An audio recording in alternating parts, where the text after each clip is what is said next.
सभी को नमस्कार, जय हिंद, वंदे मातरम।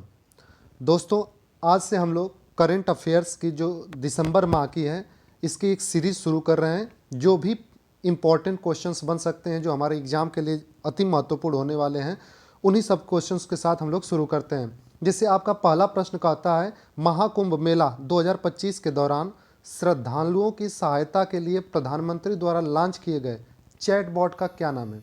तो जो प्रधानमंत्री के द्वारा लॉन्च किया गया चैटबॉट है, एक्चुअली में अगर हम लोग बात करते हैं तो पहली बात तो ये चैटबॉट होता क्या है, इसकी अगर आप बात करेंगे चैटबॉट होता क्या है, तो चैटबॉट क्या होता है कि जैसे आपने चैट जीपीटी के बारे में सुना होगा, चैट करना है रोबोट से, तो उसी रोबोट से बॉट लिया गया है और चैट करना है, यानी कि आप कुछ भी पूछेंगे उस मेला से रिलेटेड तो वो बातें बता देगा।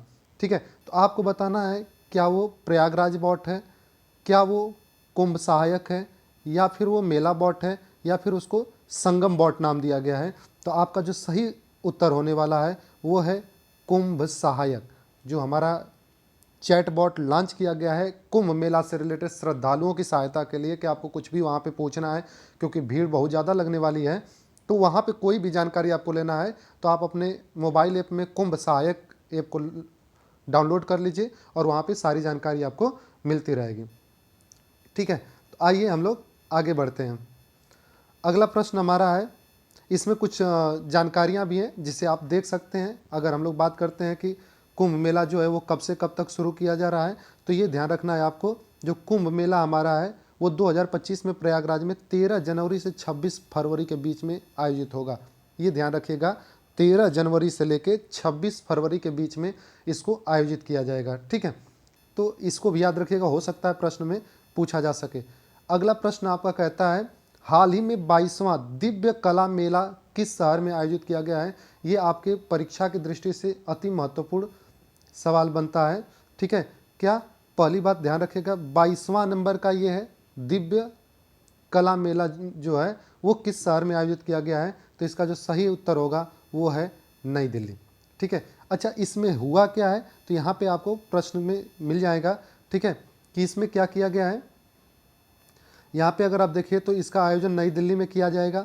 ठीक है, इसमें जो एक्चुअली जो वोकल फॉर लोकल का सेंस है ना, जो वोकल फॉर लोकल का जो सेंस दिया जाता है, ठीक है, इसकी आंदोलन को बढ़ावा देना है, यानी कि जो हस्तशिल्प है, जो पर्यावरण के अनुकूल उत्पाद होते हैं, सांस्कृतिक का प्रदर्शन होता है, इससे रिलेटेड बातें की गई है। और इसमें कुल मिलाजुल के 20 राज्य और केंद्र शासित प्रदेश के 100 से ज़्यादा कारीगर जो हैं यहाँ पे भाग ले रहे हैं। ठीक है, तो इसे याद रखिएगा कि दिव्य कला मेला जो है वो कहाँ पे शुरू किया गया है, दिल्ली में शुरू किया गया है। इसका थीम क्या है, वोकल फॉर लोकल। जो भी छोटे मोटे कारीगर हैं, ठीक है, जो लोकल लेवल पे संस्कृति प्रदर्शन करते हैं, वो वातावरण के अनुकूल में उसके रिलेटेड उसको बढ़ावा देने के लिए इसका किया गया है। ठीक है, अगला प्रश्न है, एरिंग वन्य जीव अभ्यारण्य किस राज्य में से संबंधित है।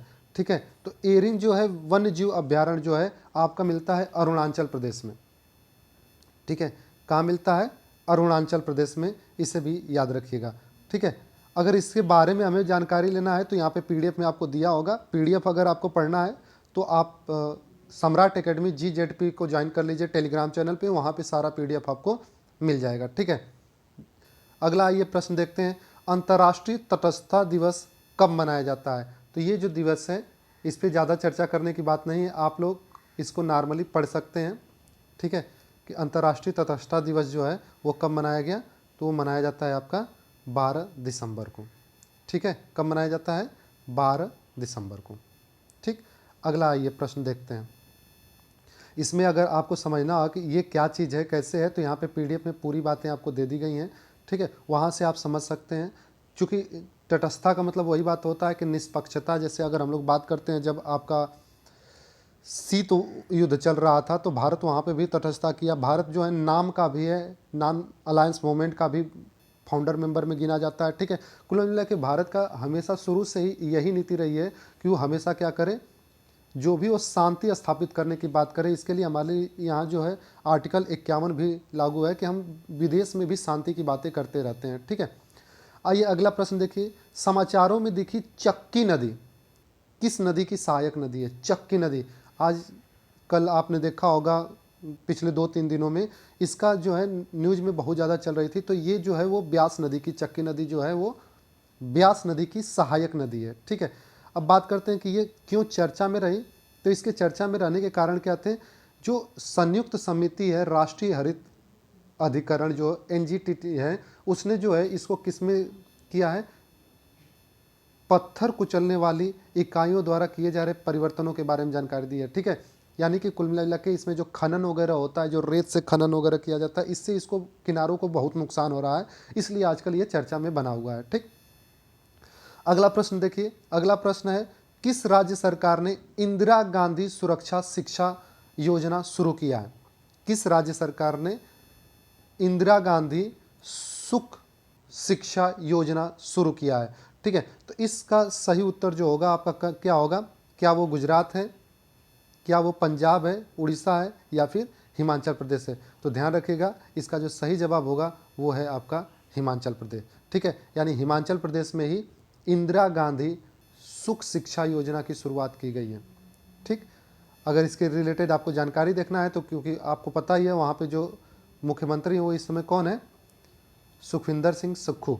ठीक है, इन्होंने क्या किया है, कुल 5,145 लाभार्थियों को 1.38 करोड़ रुपए वितरित करने की बात की गई है। ठीक है, इसके जो होगी 18 वर्ष से कम आयु के जो बच्चे हैं वो पात्र होंगे और 1,000 रुपये जो होगा उनको मासिक तौर पे उच्च शिक्षा के लिए वित्तीय सहायता प्रदान की जाएगी। ठीक है, तो ये भी आपको ध्यान रखना है।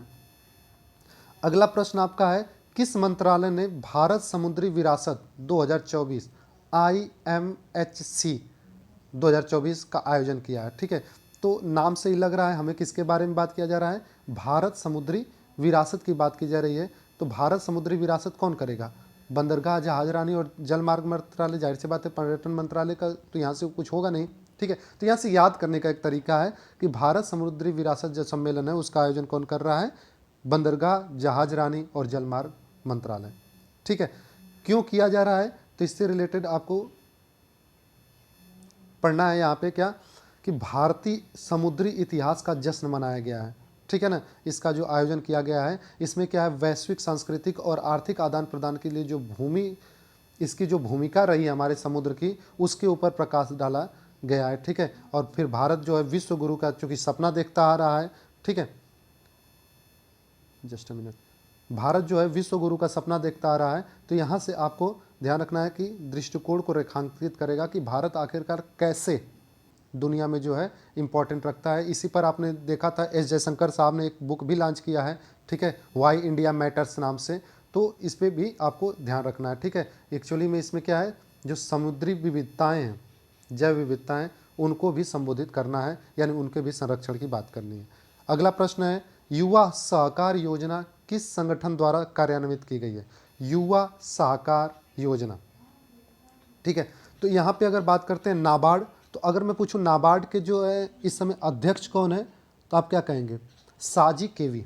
ठीक है, नाबार्ड के अध्यक्ष कौन है, साजी केवी। कृषि मंत्रालय इसका आंसर होगा, या फिर सिडबी।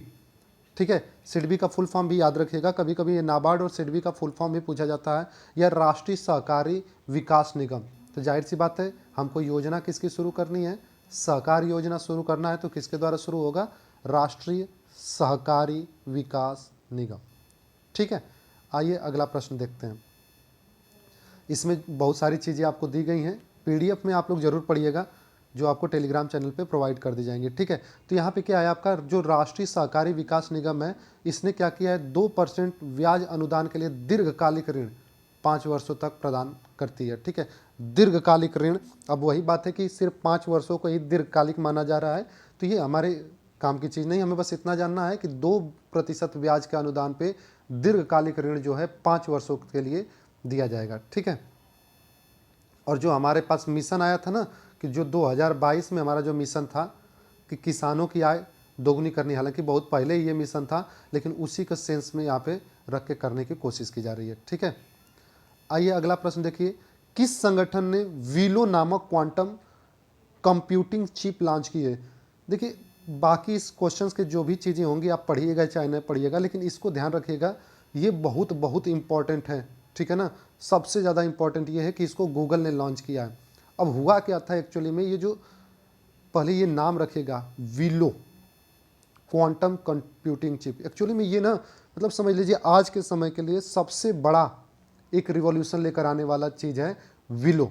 ठीक है, कारण क्या है इसमें कि अभी मतलब एक्चुअली अभी इसका जो टेस्टिंग किया गया तो उसमें जो हमारे पास जो हमारा सुपर कंप्यूटर है, ठीक है, जो सुपर कंप्यूटर हमारा है वो सुपर कंप्यूटर जितनी गणना कर सकता है ना उसका मतलब मिलियंस ऑफ ईयर्स से भी ज़्यादा तेज कर सकता है। कहा जा रहा है कि एक उसको गणना करने के लिए दिया गया था, उस गणना करने के दौरान जो इसको एक गणना करने के लिए दिया गया था, इस गणना करने के दौरान अगर हमारे सुपर कंप्यूटर को ऐसे समझिए कि पृथ्वी के इतिहास इतना समय लग जाता, जो हमारा ब्रह्मांड बना है ना, ब्रह्मांड जितने समय से बना है, अगर हमारा सुपर कंप्यूटर उतना समय लेता, वो पूरा कैलकुलेशन इसने सिर्फ 5 मिनट में किया है।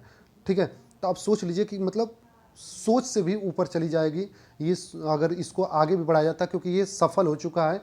इतनी बड़ी गणना को ये सिर्फ 5 मिनट में कर दिया है, तो ये भी बहुत बड़ी बात है। ठीक है, आप देख सकते हैं यहाँ पे दिया भी गया है आज का जो सुपर कंप्यूटर है वो कितना समय ले सकता है, 10 सेप्टिलियन साल, 10 सेप्टिलियन, 10 सेप्टिलियन साल। आप सोच लीजिए कि मतलब आज से पहले कुछ लोगों ने तो इसका नाम तक नहीं सुना होगा, मिलियन बिलियन यही सब सुने होंगे, ट्रिलियन तक सुने होंगे, लेकिन यहाँ पे क्या है 10 सेप्टिलियन। इतना साल जो हमारा सुपर कंप्यूटर लेगा उसको इसने सिर्फ और सिर्फ कितने मिनट में किया है, सिर्फ 5 मिनट में किया है। इतना फास्ट ये कंप्यूटर बना है। ठीक है, तो ये चिप याद रखिएगा बहुत ज़्यादा काम है। ठीक है, और ये है क्या, ये क्वांटम चिप है। ठीक है, और एक चीज़ इसके बारे में और याद रखिएगा कि इसमें क्या है, ये बिट्स पे नहीं क्यूबिट्स पे काम करता है। जो क्वांटम चिप है ये बिट्स पे नहीं काम करता है, ये क्यूबिट्स पे काम करता है। ठीक है, आइए अगला क्वेश्चन देखते हैं। गुरुवायूर मंदिर जो खबरों में अभी हाल ही में चर्चा में काफ़ी ज़्यादा है, अगर आप लोगों ने न्यूज़पेपर वगैरह देखा होगा तो इसके बारे में जरूर पढ़ा होगा, ये किस राज्य में है। ठीक है, इस तरीके से भी प्रश्न आपके बनते रहते हैं, तो याद रखिएगा ये कहाँ का है, केरल का है। ठीक है, इसके बारे में भी आपके पास बहुत सारी जानकारी है। पहली बात तो इसको अगर बताया जा रहा है कि कितने साल पुराना, लगभग ये हो सकता है 5000 साल पुराना। ठीक है, लेकिन आपको जो जानना है वो ये जानना है कि ये मंदिर है किसका, यानी इस मंदिर में किसकी पूजा की जाती है। तो याद रखिएगा इस मंदिर में पूजा की जाती है श्री कृष्ण नाथ स्वामी का। ठीक है, एक्चुअली में हुआ क्या था कि जो सुप्रीम कोर्ट है उसने जो है यहाँ पे कुछ श्रद्धालुओं जो कि काफ़ी ज़्यादा भीड़ लग जाती है, वहाँ की जो हाई कोर्ट है, सॉरी सुप्रीम कोर्ट नहीं हाई कोर्ट, उसने जो है इस पर रोक लगा दी थी। ठीक है, बाद में इसको जो है इसी वजह से ये काफ़ी ज़्यादा चर्चा में हो गया। एक्चुअली में ये क्या है, यह मंदिर जो है पारंपरिक केरल की जो वास्तुकला है उससे रिलेटेड काम करती है, जाहिर सी बात है उसको बढ़ावा मिलता है। तो हाई कोर्ट का जो मामला है उच्च कोर्ट का, वहाँ पे केरल हाई कोर्ट का, उसकी वजह से इसको चर्चा में किया गया कि इस तरीके का उसने जो है आदेश दे दिया था। ठीक है, तो आज के लिए बस हम लोग इतना ही रखेंगे, मिलेंगे नेक्स्ट वीडियो में।